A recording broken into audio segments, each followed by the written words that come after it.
Imaginez un instant, imaginez être vu comme un étranger dans votre propre pays d'origine, le pays de vos parents, de vos ancêtres, celui des histoires qu'on vous raconte depuis que vous êtes tout petit. Et maintenant, imaginez, dans la même seconde, ne jamais être totalement accepté dans votre pays d'accueil, celui où vous êtes né, où vous avez grandi, où sont vos amis, vos souvenirs, votre vie. Ce grand écart identitaire, ce n'est pas de la philosophie. Pour des millions d'entre nous, c'est le quotidien. Un déchirement silencieux, une question qui flotte en permanence au-dessus de nos têtes. Je devais avoir une quinzaine d'années, 15 ans, et des valises pleines à craquer d'excitation pour ce que ma famille appelait le retour au pays. Pour moi, ce n'était pas un retour, c'était une première fois. Le village de mes arrière-grands-parents, cet endroit un petit peu mythique que je ne connaissais qu'à travers des récits enneigés et des photos un peu passées, j'allais enfin toucher cette terre qui était, m'avait-on dit, la mienne. Sauf que la première fois que j'ai vraiment senti que j'étais différent, ce n'est pas en France, dans la cour de récré. C'était là-bas, au milieu du village, quand les enfants de mon âge, ceux avec qui j'étais censé tout partager, m'ont regardé avec une curiosité amusée. Ils m'ont pointé du doigt, sans méchanceté d'ailleurs, et le mot est tombé comme une petite pierre dans l'eau, les Français, pas mon prénom, pas le cousin, le français, l'autre, l'étranger. Quelques semaines plus tard, retour en France pour la rentrée, un prof, sûrement bien intentionné, fait le tour de la classe et me demande: Et toi, tu nous viens d'où? Pas où est-ce que tu habites, non, d'où est-ce que tu viens? Comme si ma présence ici, mon nom de famille ou ma couleur de peau exigeait une explication, une origine lointaine. C'est ce grand écart brutal entre ces deux moments qui m'a fait comprendre ce qu'était vraiment cette fameuse double culture. Pas une addition de deux mondes, une soustraction, la sensation d'être de partout et donc un petit peu de nulle part. C'est là que commence ce que j'appelle la malédiction de la double, voire triple culture dans mon cas. Cette malédiction, elle porte un nom, c'est le syndrome du jamais assez, un poison lent qui s'infiltre en vous dès l'enfance. Vous n'êtes jamais assez français et vous n'êtes jamais assez polonais. Vous flottez dans un entre-deux, un no man's land identitaire, où chaque camp vous rappelle qu'il vous manque des codes, que vous n'êtes pas un membre à part entière. D'un côté, en France, le pays où vous payez vos impôts, où vous votez, où vous rêvez, on vous renvoie sans cesse, plus ou moins subtilement, à vos origines. Ça commence avec des questions qui se veulent innocentes. Tu viens d'où, vraiment? Cette question est une flèche. Elle sous-entend que votre réponse, je suis de Lille ou de Paris, ne suffit pas. Que votre passeport, votre accent, votre vie ici, tout ça, c'est du vernis, que votre vraie identité est ailleurs, dans un pays que vous ne connaissez parfois qu'à travers les vacances d'été.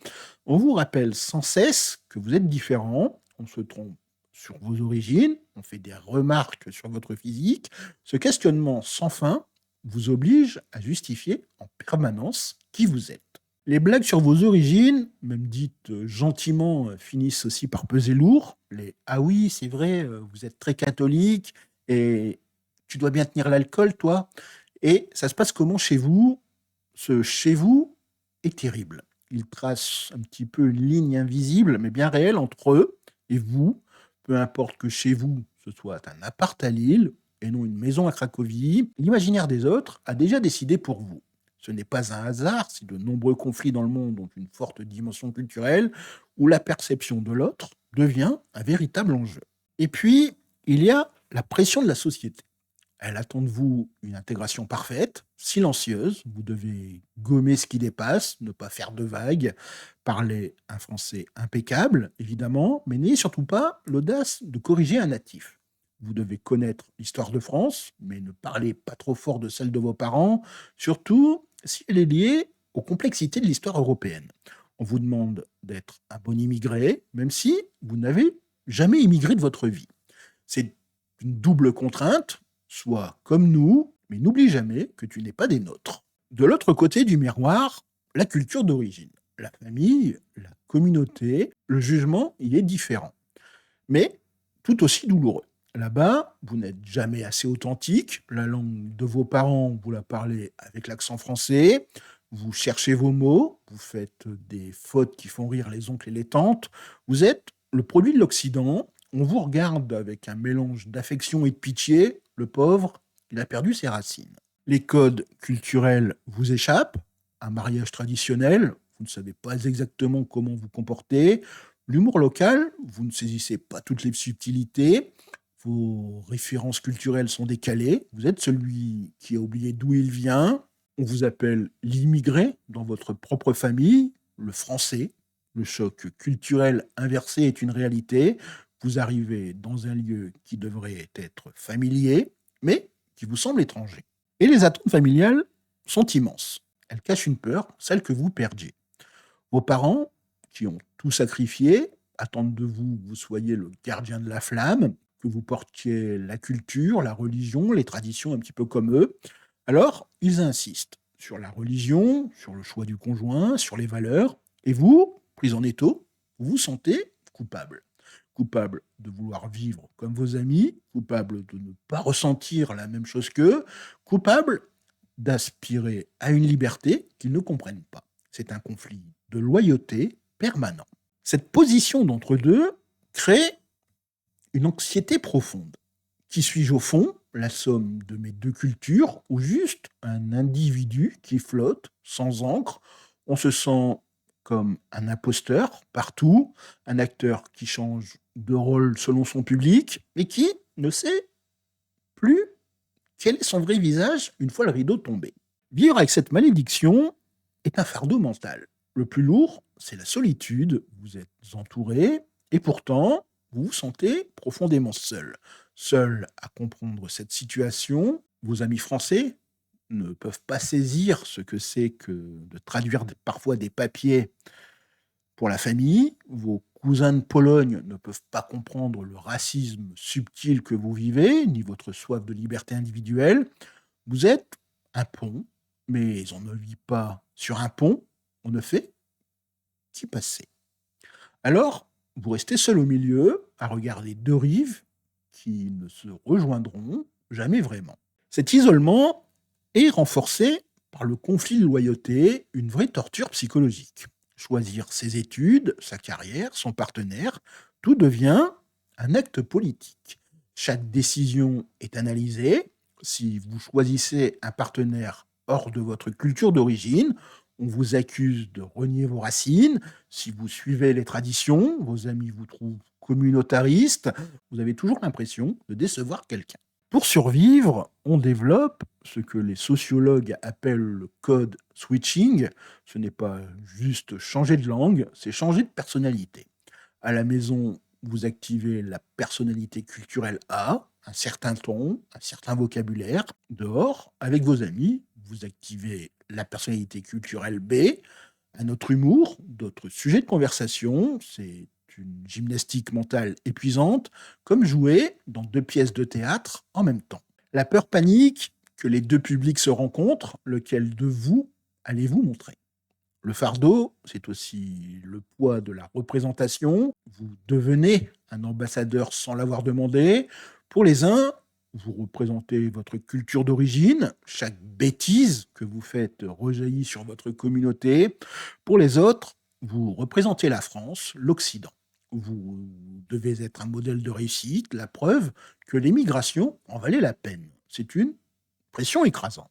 Et enfin, il y a ce choc culturel inversé, ce sentiment de ne plus être à sa place, même là où on pensait trouver refuge.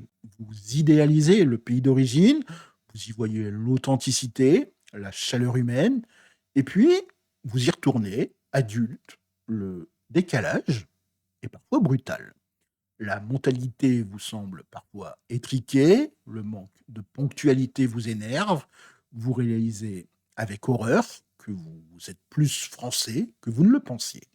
Et c'est déchirant, parce que ça veut dire que le refuge que vous aviez construit dans votre tête n'existe pas vraiment. Vous êtes aussi un étranger ici. Pendant des années, on va vivre ça comme une faiblesse. On essaie de choisir un camp, de devenir normal, Et si on se trompait de combat, si ce qui semblait être une malédiction était en fait notre plus grande force, si cet entre-deux n'était pas un vide, mais un espace de création. Le premier cadeau de la double ou triple culture, dans mon cas, c'est cette capacité d'adaptation hors du commun. Depuis l'enfance, on apprend à jongler entre différents codes, différentes valeurs. Notre cerveau est câblé pour la nuance. Là où certains voient en noir et blanc, vous voyez en infinité de gris, vous savez qu'il n'y a pas qu'une seule façon de voir le monde. Dans un monde globalisé, c'est un atout incroyable. Cette souplesse, elle s'accompagne d'une empathie décuplée parce que vous avez été l'autre, vous savez ce que ça fait, vous comprenez intimement le sentiment d'exclusion, ça vous rend incroyablement sensible aux autres, surtout à ceux qui sont en marge. Vous êtes un traducteur, pas seulement de mots, mais de monde et de sensibilité. Et puis, un jour, il y a la révélation, on comprend que l'identité, ce ne sont pas des maths, ce n'est pas 50 plus 50% égale 100%. Ce n'est pas être une moitié, c'est être 100% des deux choses, une addition, pas une division. 100% plus 100% égale 200%. Vous n'êtes pas la moitié, vous êtes double. Vous avez en vous la richesse de deux histoires, deux langues, de gastronomie, deux imaginaires. Vous pouvez rire au sketch de Florence Foresti et comprendre les films de Kieślowski. Votre identité n'est pas fissurée, elle est facettée, comme un diamant. Il faut comprendre que cette identité biculturelle, ce n'est pas une simple juxtaposition. C'est une synthèse unique, personnelle. On ne choisit pas entre les deux, on bricole, on mélange, on crée sa propre culture. On prend le meilleur des deux mondes, ce qui nous parle, et on se débarrasse de ce qui nous pèse. On se crée un peu une forme d'identité sur mesure, une troisième culture, et c'est un acte de liberté immense. Alors, comment on passe de la malédiction à la force? Comment on transforme ce fardeau en super pouvoir? Ce n'est pas un chemin facile, c'est une forme de quête, mais il y a des pistes. Tout commence d'abord par l'acceptation, accepter de ne pas rentrer dans une case, accepter d'être entre deux et décider que cet espace est votre territoire, un territoire dont vous êtes le seul souverain. Il faut arrêter de chercher la validation des autres, ni celle de la société d'accueil, ni celle de la société d'origine. La seule qui compte, c'est la vôtre. Ensuite, il faut se réapproprier son histoire, les deux. Plonger dans l'histoire de France, la comprendre, et en même temps plonger dans celle de ses aïeux, apprendre la langue, lire les auteurs, écouter la musique, cuisiner les plats, pas par devoir, mais par curiosité, par amour. En faisant ça, on ne subit plus ses héritages, on les choisit. Le dialogue est aussi une autre clé. Oser parler, parler à ses parents, sans les accuser, mais en leur disant voilà ce que je vis, voilà ce que je ressens. Leur expliquer aussi que s'intégrer n'est pas une trahison. Souvent, leur rigidité n'est que la peur. De même, il faut parler à ses amis, leur expliquer la complexité de votre situation. Vous seriez surpris de voir à quel point leurs maladresses viennent souvent de l'ignorance. Et trouver d'autres personnes qui vivent la même chose que vous est vital. Avec les réseaux sociaux, c'est plus facile que jamais. Partager ses expériences, voir qu'on n'est pas seul, c'est incroyablement libérateur. On se sent moins anormal, moins seul. Enfin, la résolution va aussi passer par la création. Transformer cette identité complexe en art, en projet, en force professionnelle. Beaucoup d'artistes, d'écrivains, d'entrepreneurs puisent dans leur double culture une inspiration infinie.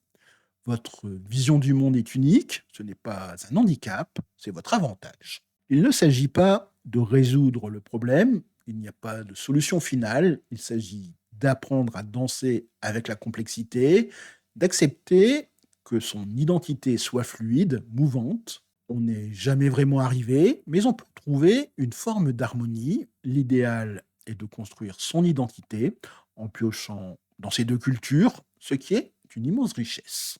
Finalement, Être étranger partout, c'est peut-être une chance. La chance de n'être jamais prisonnier d'une seule vision du monde, d'être condamné à la nuance, à l'ouverture. Ce qui commençait comme une malédiction, le sentiment d'être nulle part, se transforme en une bénédiction. La capacité d'être un peu chez soi, partout. Nous, ces enfants, petits-enfants, arrière-petits-enfants de la double culture, nous ne sommes pas des anomalies. Nous sommes peut-être l'avant-garde d'un monde où les identités seront de plus en plus métissées, complexes, la preuve vivante qu'on peut contenir des multitudes en soi. Notre patrie, ce n'est peut-être pas une terre avec des frontières, mais cet espace qu'on se crée à l'intérieur, à la croisée des chemins, un lieu unique et indestructible. Et maintenant, c'est à vous, j'aimerais vous entendre. Cette histoire, c'est la mienne, mais je sais qu'elle parle à beaucoup d'entre vous. Si vous aussi, vous êtes senti partagé entre deux mondes, racontez-moi dans les commentaires, racontez-moi les doutes, la solitude, mais aussi la fierté. Quelle est la plus grande richesse que votre double culture vous ait apportée? Partageons nos expériences, parce que c'est ensemble qu'on se sentira moins seul et qu'on transformera cette prétendue malédiction en notre plus belle force. Encore une fois, je vous remercie d'avoir écouté le podcast du Double K. Je vous souhaite de passer une agréable journée, les Gonia, et à très bientôt, Dozo Bacchenia.